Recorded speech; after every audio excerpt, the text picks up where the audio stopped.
मेरी ना first pregnancy में 36 वीक्स के अराउंड 8 मंथ्स के अराउंड एक अल्ट्रासाउंड होता है। मैं उसके लिए डॉक्टर विजिट पे गई थी। तो वहाँ से आने के बाद ना तो मुझे ये था कि अब ड्यू डेट तो पास आने वाली है, पूरा प्रेगनेंसी तो निकल ही गई है, ऐसी कोई प्रॉब्लम हुई नहीं है। तो मुझे ना कॉफ़ी की क्रेविंग होने लगी, तो मैंने ना बाहर से ही हमने मैकडी से ही वो कॉफ़ी ले ली।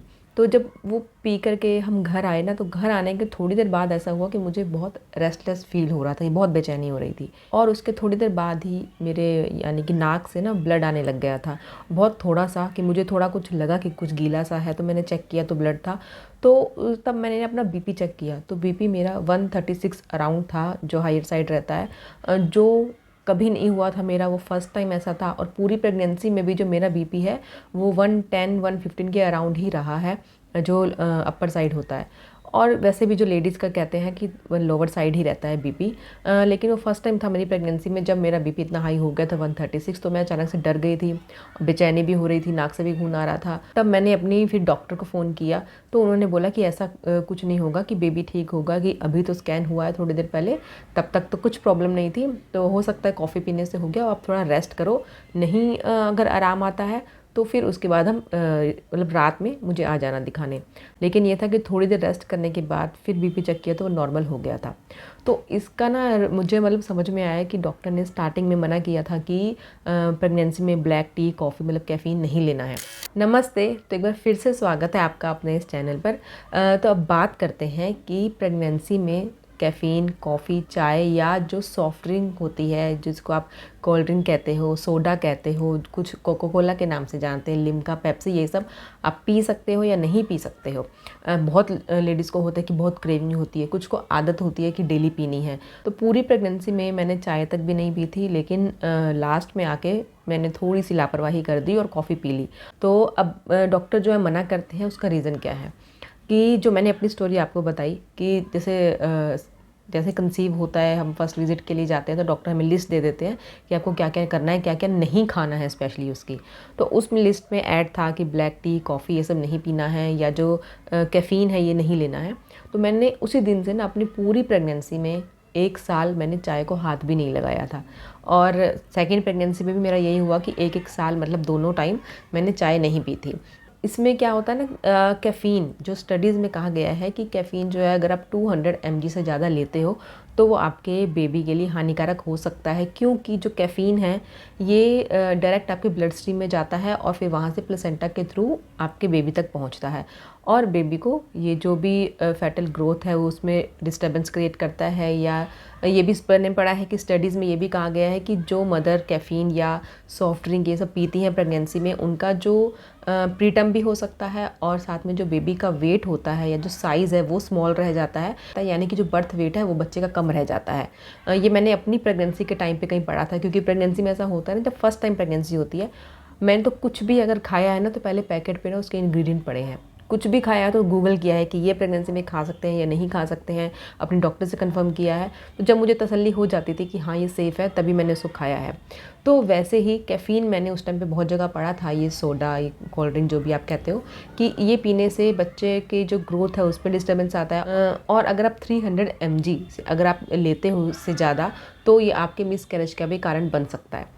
तो ये सब मैंने अपनी प्रेगनेंसी के टाइम पे पढ़ा था। तो जब हमें ये पता होता है ना कि कोई भी चीज़ है प्रेगनेंसी में हमारे बच्चे के लिए इतना नुकसान कर सकती है, तो हम फिर ये नहीं सोचते हैं कि चलो थोड़ा सा तो ले लें, क्या नुकसान करेगी, इतना तो कहा, ये थोड़ा ले सकते हैं। तो हम उस चीज़ से दूर रहना ही अच्छा समझते हैं, कि उस चीज़ को हम हाथ ही ना लगाएं। तो यही रीज़न है कि आपको जो सोडा है, कोल्ड ड्रिंक है, ये सब नहीं पीनी चाहिए प्रेगनेंसी में, क्योंकि बहुत लोगों को क्रेविंग होती है पहले तक, लेकिन जब हमें पता लग जाता है कि क्या क्या नुकसान है तो हम कंट्रोल करना हमें ईजी हो जाता है। और उसी के साथ इसमें प्रिजर्वेटिव होते हैं, एडिड शुगर कंटेंट इसमें बहुत होता है, आर्टिफिशियल कलर होते हैं, जो प्रेगनेंसी में आपकी हेल्थ के लिए भी अच्छे नहीं हैं, और साथ में आपके बेबी की हेल्थ के लिए, उसकी ग्रोथ के लिए भी अच्छे नहीं हैं। क्योंकि जो शुगर है ना, वैसे भी हम प्रेगनेंसी में और चीज़ों में भी लेते हैं शुगर, डेली जो हम खाना खाते हैं, और उसके बाद ये जो दोबारा से हम इतनी शुगर लेते हैं तो शुगर कंटेंट बहुत होता है, इसीलिए पीने में अच्छी और रिफ़्रेशिंग भी लगती है। तो ये शुगर आपके मोटापे को बढ़ा सकती है, ओबेसिटी को बढ़ा सकती है, आपको हार्मोनल इम्बैलेंस कर सकती है, और उसी के साथ ही आपकी मूड स्विंग्स को बढ़ा सकती है, मतलब आपको प्रेगनेंसी में ना और आपकी नींद को भी डिस्टर्ब कर सकती है। जैसे होता है ना, हम कहते हैं कि नींद आ रही है, अच्छा चाय पी लो या कॉफ़ी पी लो, तो होता है कि जो कैफ़ीन होता है वो हमारी नींद को भी डिस्टर्ब करता है। तो आपको प्रेगनेंसी में हो सकता है कि नींद लेने में आपको प्रॉब्लम हो सकती है, मूड स्विंग्स बहुत हो सकते हैं। आपको ये होता है कि आपका वेट ज़्यादा बढ़ सकता है, जो प्रेगनेंसी में डिलीवरी में आपको प्रॉब्लम क्रिएट कर सकता है। और इसके साथ ही जो इसकी न्यूट्रिशन वैल्यू होती है वो ज़ीरो होती है। जब भी हम प्रेगनेंसी में खाना खाते हैं, हमारे माइंड में कहीं ना कहीं ये रहता है कि हाँ, जो मैं खा रही हूँ वो मेरे लिए तो फ़ायदेमंद है ही, और मेरे बेबी के लिए कितना फ़ायदेमंद है। तो ये सब सोच के हम खाना खाते हैं, मतलब बैक माइंड में कहीं ना कहीं चल ही रहा होता है कि जो मैं खा रही हूँ उससे कुछ नुकसान तो नहीं होगा। तो इसलिए प्रेगनेंसी में अगर आपको चाय की, कॉफ़ी की, चाय वैसे बहुत लोग पी लेते हैं, मतलब जो मेरी डॉक्टर ने मुझे सजेस्ट किया था, लिस्ट जो दी थी जो नहीं खाना है, उसमें पाइनएप्पल और ये सब तो रहता ही है कि पपाया, पपीता और अनानास तो ये रहता ही है। लेकिन ये जो ब्लैक टी और कॉफ़ी, यानी कि ब्लैक टी शायद वो होती है मतलब बिना दूध की, तो उसमें कैफ़ीन ज़्यादा हो जाता है। लेकिन आप दूध वाली चाय आप पी सकते हो। बट मेरे को तो ये था कि डॉक्टर ने मना किया है, तो मैंने पूरी प्रेगनेंसी में जो नॉर्मल हम घर पे भी चाय पीते हैं वो उसको भी मैंने हाथ नहीं लगाया था, और डिलीवरी के भी काफ़ी टाइम बाद मैंने फिर से स्टार्ट की थी। क्योंकि वही होता है ना कि माइंड में कि नहीं भाई, डॉक्टर ने मना किया है तो अब कुछ भी इससे जुड़ी हुई रिलेटेड कुछ भी चीज़ है वो मुझे नहीं चाहिए। क्योंकि यही होता है कि नहीं, कोई भी चीज़ या कोई भी गलती मैं ऐसी ना कर दूँ जो बच्चे को नुकसान कर दे और फिर बाद में बैठ के पछताते रहो। तो इसलिए cold drink, soft drink, Limca. अब कुछ लोगों को ना ये भी होता है कि प्रेगनेंसी में कि हाँ एसिडिटी हो रही है, ब्लोटिंग हो रही है, उल्टी हो रही है, नोज़िया हो रहा है, तो लिम्का पी लो नींबू डाल के, ये फ़ायदा करेगी। लिम्का भी एक कार्बोनेटेड ड्रिंक है, ठीक है, वो भी, उसमें भी एडिड कलर्स हैं, कैफ़ीन है, सब है।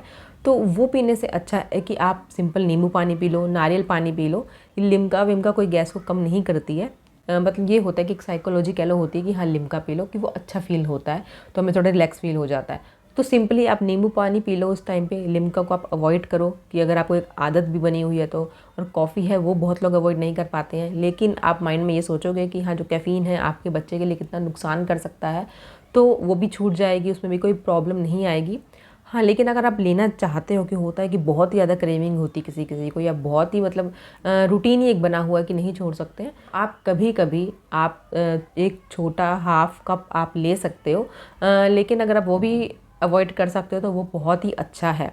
तो इसके बजाय आप कुछ और ले सकते हो, फ्रेश जूस ले सकते हो, नारियल पानी ले सकते हो, वो बहुत रिफ़्रेशिंग लगता है। नींबू पानी पी सकते हो आप। जैसे ऑरेंज जूस होता है फ्रेश निकाल करके, पैकेट वाला नहीं पीना है, उसमें फिर वही एडिड शुगर होता है, कलर होते हैं, प्रिजर्वेटिव्स होते हैं, जो आपकी हेल्थ के लिए, आपके बच्चे की हेल्थ के लिए नुकसान, आपको हो सकता है कुछ होते हैं हमें नहीं दिखाई देता कि क्या नुकसान कर रहा है, लेकिन वो कहीं ना कहीं नुकसान करते ही हैं। और मैंने मतलब ये था कि अपनी दोनों ही प्रेगनेंसी में मैं इन सब चीज़ों से पूरी तरह से दूर रही हूँ। कोई पैकेट वाला जूस नहीं पिया है, कोई अगर बाहर से जो खाना था मेरा वो भी बहुत ही लिमिटेड था, बहुत ही रेयर था।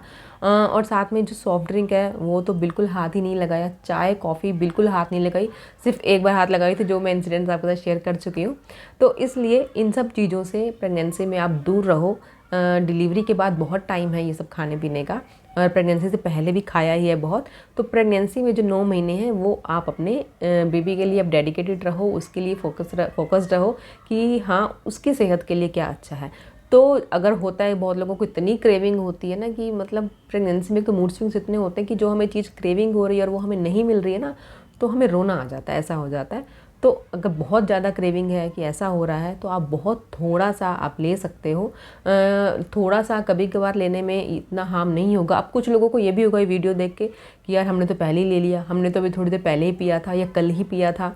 तो अब कभी कभार थोड़ा बहुत इतना नुकसान नहीं करता है अब, लेकिन आगे से आप अवॉइड करो तो उसके लिए ज़्यादा अच्छा है। सो होप ये वीडियो से आपको काफ़ी हेल्प हुई होगी कि प्रेगनेंसी में soft drink, cold drink, soda ये सब पीना चाहिए या नहीं पीना चाहिए, या ये क्या नुकसान करता है। और ये वीडियो पसंद आया है तो इसे लाइक कीजिए, शेयर कीजिए और सब्सक्राइब कीजिए ऐसे ही और वीडियोज़ के लिए। Thank you for watching.